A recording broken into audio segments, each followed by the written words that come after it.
Hello बच्चों, तो आप प्रश्न को देखते हैं। नीचे दिए गए कथन सत्य है या असत्य, ये हमें बताना है कारण के साथ। प्रत्येक पूर्णांक एक पूर्ण संख्या होती है। तो दिए गए प्रश्न की मुख्य अवधारणा की बात करें तो बच्चों यहाँ पर हम देखेंगे पूर्णांक किसे कहते हैं। तो देखो यहाँ पर ऋणात्मक,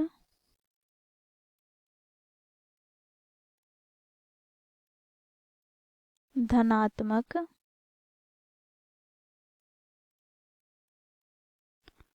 तथा शून्य से मिलकर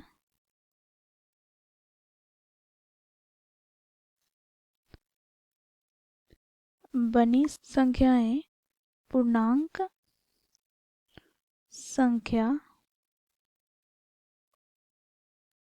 कहलाती है। उदाहरण के तौर पर हम देखेंगे तो देखो यहाँ पर ऋणात्मक संख्या हम लेते हैं। तो देखो यहाँ पर -5, -4, -3, -2, -1। अब बच्चों देखो शून्य को भी हमें सम्मिलित करना है तो शून्य। फिर यहाँ पर बच्चों देखो 1, 2, 3, 4, 5, ये सभी संख्याएं क्या कहलाती है? पूर्णांक संख्या कहलाती है। बच्चों देखो यहाँ पर शून्य से बाईं और संख्याएं ऋणात्मक पूर्णांक कहलाती है, जो ऋणात्मक चिन्ह के साथ होती है।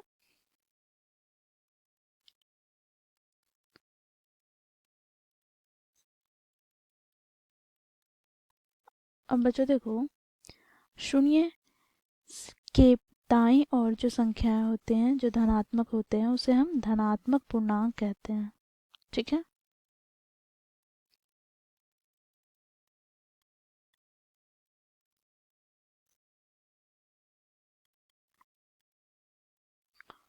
अब बच्चों ये क्या है? तो ये शून्य है। अब बच्चों यहाँ पर हम समझेंगे कि पूर्ण संख्या किसे कहेंगे। ठीक है।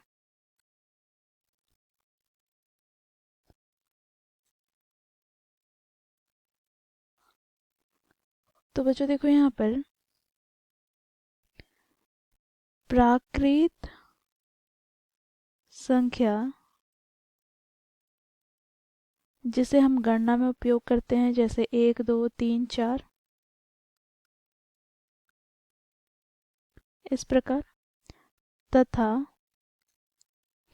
शून्य से मिलकर बनी संख्याएं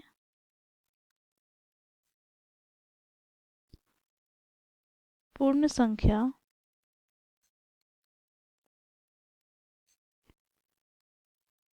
कहलाती है।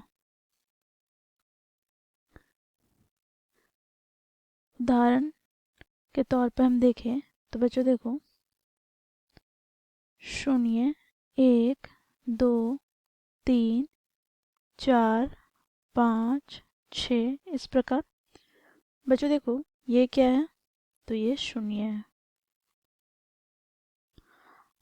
अब बच्चों देखो इधर 1, 2, 3, 4, 5, 6, ये सभी क्या है? तो ये सभी प्राकृत संख्याएं हैं।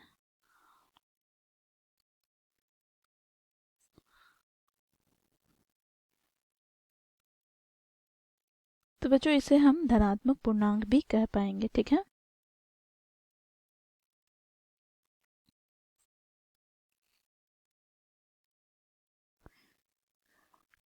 तो आओ प्रश्न में क्या बोला गया है इसे देखते हैं। तो प्रश्न में बोला गया है प्रत्येक पूर्णांक एक पूर्ण संख्या होती है। तो बच्चों देखो प्रत्येक पूर्णांक, यहाँ पर हम पूर्णांक में जो उदाहरण दिए हैं वो देखें तो देखो -4, -3, -2, -1, 0, 1, 2, 3, 4, 5, ये सभी है। अब ये बोला गया है कि ये एक पूर्ण संख्या भी होती है। तो बच्चों मुख्य अवधारणा में हम लोगों ने देखा कि पूर्ण संख्या किसे कहते हैं? तो देखो 0, 1, 2, 3, 4, 5, 6 ये सब पूर्ण संख्या ही है, अर्थात शून्य और धनात्मक पूर्णांक को हम सम्मिलित कर ले तो वो पूर्ण संख्या है। अब बच्चों क्योंकि प्रश्न में बोला गया है कि प्रत्येक पूर्णांक, अब पूर्णांक में बच्चों देखो ऋणात्मक पूर्णांक भी आते हैं, तो ऋणात्मक पूर्णांक हम यहाँ पर ले लेते हैं क्या, तो -4 ले ले, ठीक है, -3 ले ले, -2 ले ले। तो देखो क्या ये पूर्ण संख्या में आ रही है, नहीं, क्योंकि यहाँ पर ऋणात्मक संख्याएं हैं और ऋणात्मक संख्याएं पूर्ण संख्या नहीं होते हैं, ठीक है।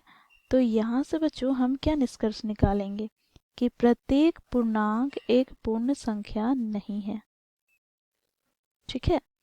तो यहाँ पर ये जो दिया गया कथन है वह कथन असत्य हो जाएगा मुख्य अवधारणा की सहायता से।